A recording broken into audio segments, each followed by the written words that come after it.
Now let's quickly review what we have studied so far.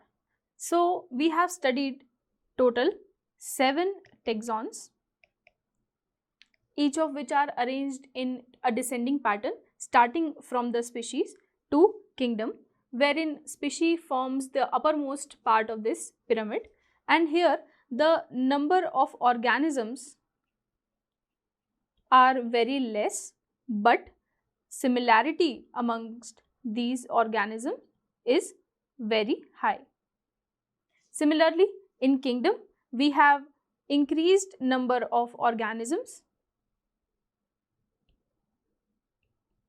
but the relative similarities reduces. Now let's quickly look at some very important examples of each of these taxons. Now this forms the most important chart of your NCERT. Let's look at each taxon and the related name to a particular species. So starting from the biological name, we have men or human beings as example, which are commonly known as Homo sapiens. Now the species, starting from the species to kingdom, when we talk about Homo sapiens, we have studied in the binomial nomenclature that the sapiens part forms the species and the Homo means the genus, it represents the genus. Similarly, when we talk about family, so Homo sapiens belong to Hominidae family and order Primata, class Mammalia, phylum Chordata and kingdom Animalia. So the questions that have been asked from this particular chart are, let's say they will ask you to name order of a particular organism. For example, they will ask you that what is the order of housefly. So let's look at another example of the same type. So biological name housefly or Musca domestica. Here the species name is Domestica, genus name is Musca, family name is Macidae, order name Diphtheria, class Insecta, phylum Arthropoda and kingdom Animalia, and so on. So this was all about the taxonomical hierarchy. Now we have studied that there are so many similarities and dissimilarities among the huge biodiversity that we have.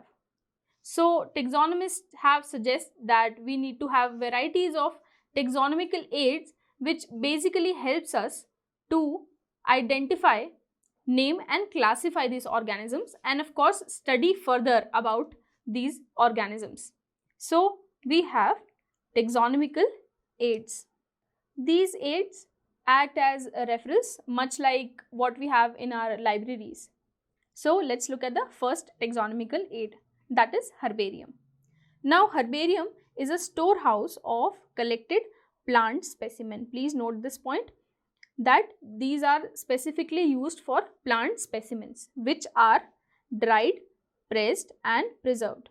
You can look in the image that these plants are pressed, dried and preserved. And what are the use of this herbarium? So it acts as a quick referral system in the taxonomical study. So let's say we have found some new plant or a new flower and we don't know that what this flower is. Now these are very important points, that the plants that are preserved in a herbarium are dried, pressed and preserved on sheets. These plants could be any plant which we see in our day-to-day life, to some endangered species or some extinct species as well. In herbarium, each sheet carries a label. This is again very important, which provide information regarding date and place of collection, name in English, local name, botanical name, family and collector's name. So you must be confused between these 3 points. So basically, I'll just take one example that in English we call it a potato. In local name we must refer it as aloo, or in different regional language it could be different name, and botanical name as Solanum tuberosum. Why all these three names? Just to simply avoid any confusion, because in taxonomical hierarchy we have seen that the name of the genus is common in so many of the species. So just to avoid simple confusion, these three informations are really important. So these information are basically kept here with the dried, pressed and preserved plant just next to it, so that we can easily identify them. The next are the botanical gardens. Now look at this beautiful image. And can you believe that this image is from India itself, from a very famous botanical garden in Howrah.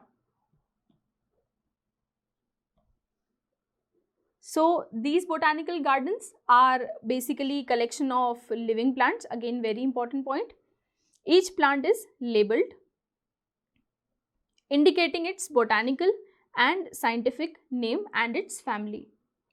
Now here's an assignment for you guys. Just go and check out botanical gardens around you. Of course, you cannot go to actually visit that place, but you can of course search it on internet and look that how beautifully they have kept these plants and flowers in the botanical gardens. The next are the museums. Of course, you must have visited so many museums. So museums are the collection of preserved plants and animals. Note this point that in herbarium and botanical gardens, we are only keeping the plants and flowers. But in museum, we have preserved plants as well as animals. For quick again study and references. Now plant specimens are preserved, as we have discussed, as dry specimens. But for the animals, we also keep animals as dry specimens in the museum. And you must have of course seen this image that larger animals like birds, mammals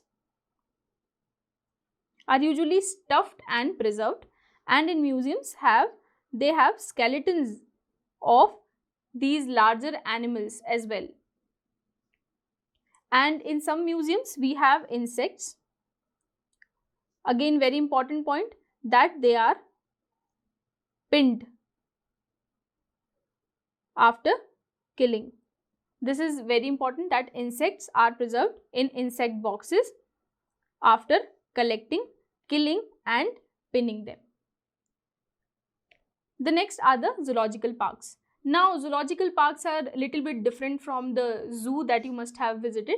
In zoological park, the wild animals are kept in protected environment under human care, which is usually the similar environment they are used to live in or their actual habitat. And in zoo, these are the conditions that they try to produce, the artificial conditions that they try to produce. But in zoological parks, there are no cages but the open ground for them to survive and to live their normal life. The keys, again very important topic. It is one of the another taxonomical aids used for identification of plants and animals based on similarities and dissimilarities. Again, note it down that in herbarium and botanical gardens we are only preserving plants. In museum we are preserving plants as well as animals. In zoological park we are more focused on the animals, but indirectly we are also keeping some plants preserved there. But in keys, again we have plants and animals preserved for identification of their similarities and dissimilarities. The keys are based on contrasting characters. Now what do we mean by contrasting characters? Let's say for example we want to study about any plant. So this plant could be a tall plant or a small plant. So based on the height, we can differentiate these contrasting characters, or let's say in animals, we can use contrasting characters like presence or absence of hair.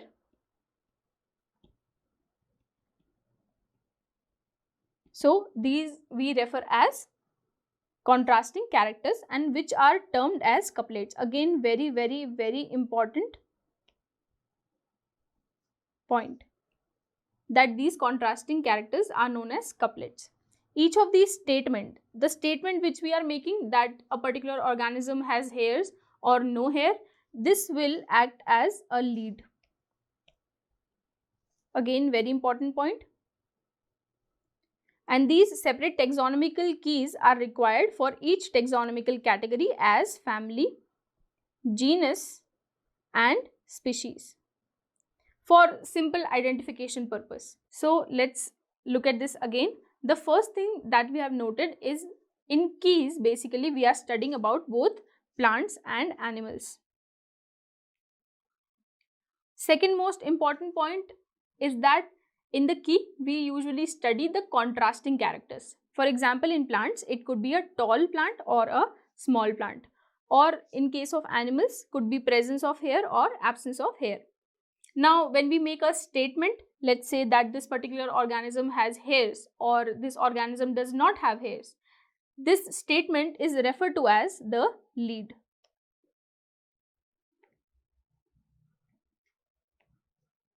Now these keys are different for each family, each genus and each species, just for simple identification purpose. Now let's talk about the miscellaneous aids, taxonomical aids. The first one is the flora. The flora contains actual account of habitat and distribution of the plants in the given area. Important point, that flora deals with that particular area of reference. The second are the manuals. Again, very important one-liner question, useful in providing information for identification of the names found in that area. Again, very important point, that flora and manuals are constricted to the area itself. For example, you are living in some colony. Now in that particular area, how many floras are present? So these are the things that you keep in the flora and manuals. The next are the monographs. They contain information of any one taxon. It could be any taxon like species or genus or order or family. It could be any taxon, but only one taxon at a time.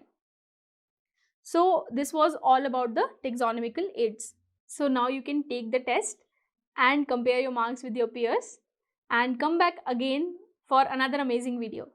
See you in the next lecture.